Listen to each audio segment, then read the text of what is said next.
I've been working out consistently for about 14 years now, and I've been dieting for probably about 10, right? So what different diets have I done? What works? And why do the things that work? So I've tried carb cycling. I've tried forms of keto. I've done animal-based. I've done hitting your macros. I've done all these different kinds of diets. I'm going to tell you what works and why it works, so that way you can find something that works for you. Also, I've done intermittent fasting, did that for a long period of time. First time I got really lean to where I wasn't just lean from being a kid eating like one meal a day and the rest of the day just playing outside, which, by the way, that's going to get you super lean. I'm going to tell you what actually does what. So your calories, you have to be in a calorie deficit to lose weight.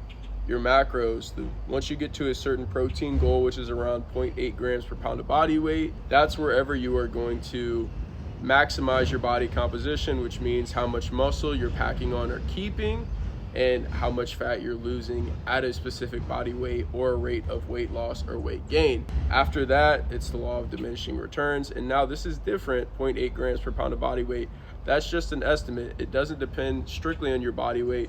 It's more about how much lean body mass you have, which is going to be different for each person at their specific body weight. First, get your calories in check. If you're at maintenance, you're going to maintain body weight. If you're slightly above, you're going to be gaining weight. If you're slightly below, you're going to be losing weight. The steeper the deficit is, faster you're losing weight. Bigger the surplus, faster you're gaining weight. Hitting your protein goal, that's going to help with your body composition. So how much fat and muscle you have at a specific body weight. And then micronutrients, hitting your micronutrients, things like calcium, vitamin A, vitamin C, potassium, all that sort of stuff. That is going to be super beneficial for your health, your energy levels, your sleep, how you're feeling throughout the day. So these are the three main things you want to take care of. Your calories for whether you're trying to maintain, gain, or lose weight, hitting your protein goal, but also your carbohydrate goal. You want to get at least 0.8 grams per pound in body weight and carbohydrates for your performance in the gym, because the better your performance is in the gym, the more muscle you're going to pack on, or if you're a runner or whatever, the better your performance is going to be, the better you're going to be at getting to your goal. So 0.8 grams per pound in protein, minimum 0.8 grams per pound in body weight for carbohydrates for performance, which is indirectly going to affect your body composition, because your performance in the gym and your workouts is going to affect how your body changes over time. And then hitting your micronutrients, so that way you can feel great, have great health, get better sleep, and slowly over time have better performance. It's not going to be just like that where carbohydrates and protein is going to be a super fast result that you're going to see. Micronutrients, if you're hitting them over a long period of time, is going to help how you look. But the main purpose of that is feeling, sleeping great, being healthy. Now, different diets I've tried. Intermittent fasting. Intermittent fasting is great for your health. I think fasting is great, having certain eating windows. And the reason why this works so well for weight loss for certain people is because you have a smaller window to eat calories. It's going to be hard to hit 3,000 plus calories if you have one meal, right? Like I personally couldn't do it. I'd just be starving all the time, and I wouldn't be able to eat 3,000 calories in a meal, or if I did, it would be really difficult for me too. So whenever you shorten your eating window, you're going to be eating less calories without necessarily trying. So if you guys don't want to track food, doing some sort of a timed eating where you have a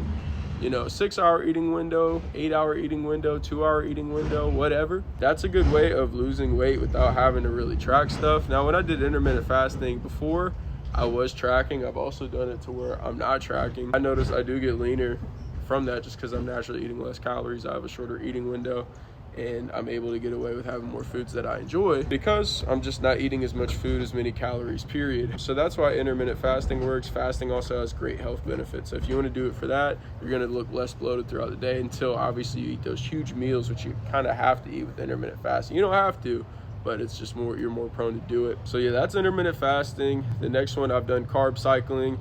Guys, you don't need a carb cycle. Just make sure you're hitting your carb goals every day.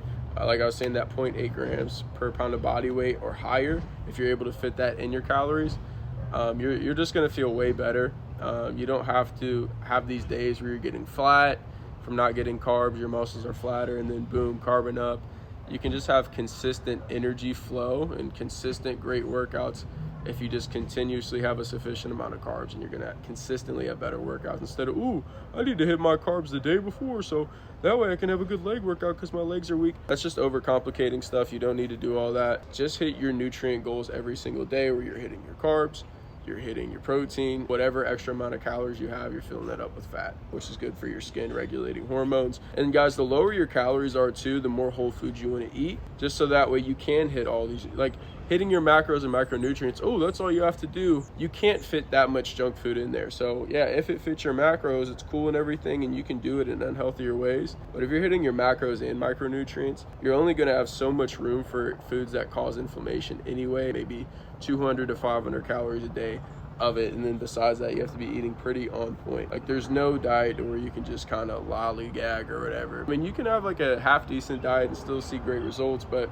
you're not gonna have the best health, because you can hit your macros, eat pretty sloppy, and have a great looking physique. You're just not gonna feel the best. Keto, you're not eating carbs, you go into ketosis. I noticed my workouts did take a plummet when I was not having carbs, so I didn't stay on keto very long. Now, you can still be in great shape and do all that sort of stuff, and some people are healthy on keto for a long period of time. I think it's a temporary diet. You're not meant to eat like that forever. Keto, you can kind of tie that back into carnivore, where they're not really eating carbs. I don't think it's great. Animal-based, so I was getting sick a lot, and even now, if I kind of fall off an animal-based diet, I will find myself getting sick. But I think the biggest thing, guys, like certain people, they can handle oats well.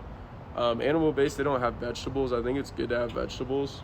Some people don't react well to certain vegetables. So if that's you and you see certain vegetables you eat, your body doesn't react well, then don't eat them. But I feel great whenever I am eating on an animal-based diet. Whenever I'm actually strict and I'm just eating fruit and meat, I've never gotten sick. But I notice things like rice noodles, even oats, my body reacts well to. Those are things that I can include in my diet. And vegetables, my body reacts well to vegetables. I can have those in my diet as well. So the biggest thing whenever it comes to health is foods that's naturally occurring. Now, if you don't really know how to pick certain foods here, there, the other, I would recommend just doing something animal-based if you don't know what is naturally occurring, which doesn't take too much research. But if you just want to be lazy with it, then I would just start out with fruit and meat, and then slowly research things over time and see what your body adapts to well over time, reacts positively to, or doesn't, and take those out. You can do that over time, so that way you're going to feel better. And then all the other forms of dieting, I mean, it really just falls into the same place, guys. The best way to diet is to hit your nutrients consistently. So getting the calorie goal, if you're trying to lose weight, being in that deficit consistently. If you're trying to, I don't recommend really being in a big surplus, nothing more than 200, 300 calories. You don't need to be in a surplus to maximize muscle gain. So I don't really know why you would be in a big surplus. You can maximize muscle growth at maintenance, which means you're just slowly gaining muscle, slowly losing fat at the same body weight. That's really what I recommend for anybody that I'd be working with, or even shredding down body fat and maximizing muscle growth. That's what I do with most of my clients. And a lot of people are like, oh, well, when I cut down, I got super skinny. Their training isn't good. You're not going to maximize muscle growth if your training's not good, but also they just didn't realize how little muscle they actually had on their body as well. Calories in check, whether you're gaining, losing, or maintaining, hitting your protein and carbs at 0.8 grams per pound of body weight or more, and then hitting your micronutrients, things like calcium, vitamin A, vitamin C, all that sort of good stuff, magnesium. Whenever you hit these markers, you're gonna feel better than ever from hitting those micronutrients. You're gonna be packing on muscle. You're gonna be shredding body fat if you're in that deficit, or packing on muscle at an optimal rate while recompositioning. If you would like my one-on-one help with this, and you see my transformation, you see how I've been doing this for a super long time now, 10 plus years in the game, and you want me to get you right, click the link in the description. I'm going to put my Calendly there. It's going to ask you a few questions, so that way I can see a little bit about you before we hop on a call. And even if you're not qualified for coaching, I'm going to give you some tips along the way, so that way you do leave us some resources on the call, so that way you can use them, so that way you can be in the best shape of your life. Appreciate you guys tuning in. Let's get better today.